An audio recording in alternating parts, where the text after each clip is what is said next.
Hi there, everybody. Today we're talking about Rondo Form, and we're listening to the Help Me Rondo by the Beach Boys.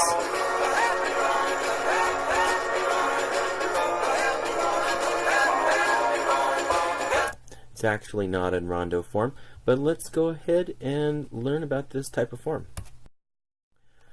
The classical rondo has a refrain that returns that we call the Rondo Theme, or maybe the principal theme.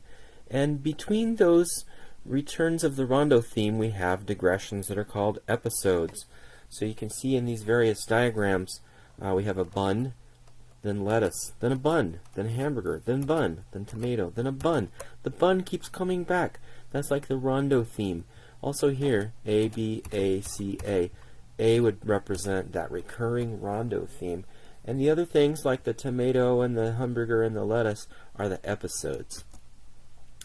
Overall, the classical rondo is a light and sprightly type of piece, has a tuneful theme, easily recognizable, so every time the rondo theme comes back, you can clearly identify it. The rondo theme is frequently found as the final movement in symphonies, sonatas, string quartets, and concertos.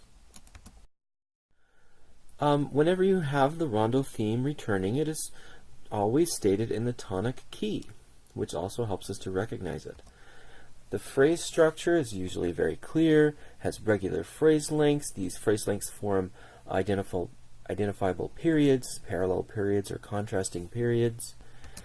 And it is possible, however, for the theme itself to be varied slightly to prevent monotony.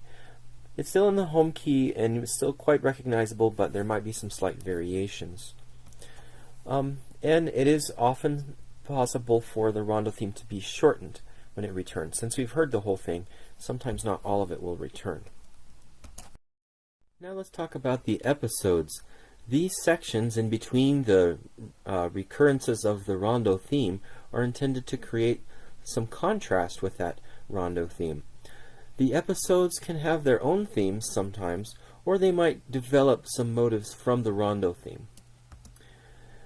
These episodes are going to be in closely related keys. So the first episode, for example, tends to be in the dominant key, or if your rondo theme is in minor, then the first episode might be in the relative major. Sometimes you'll see that the sections of the rondo, the main parts, are connected by short transitions. And lastly, one other element that may appear in a classical rondo is a coda, which is a tail, right, which appears at the end of the piece.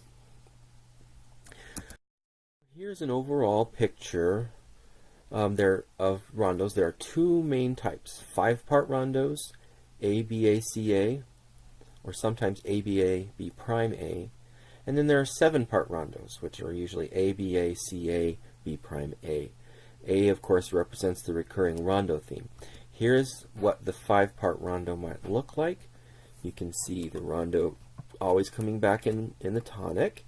So there may be a coda at the end, and then in between there are 2 episodes. The first one will be probably in the dominant or in the relative major, and the second episode can be in any related key. The 7-part rondo has 4 recurrences of the rondo theme, all in the tonic key. There may be a coda at the end again. Now there are 3 episodes. The first one, again, is probably going to move to the dominant or the relative major if it started in minor. The second one will be in some type of related key. And then the third episode is generally in the tonic key. So those are the most frequent structures that you'll find for rondo form in the classical period. And you should be ready now to take the quiz that follows.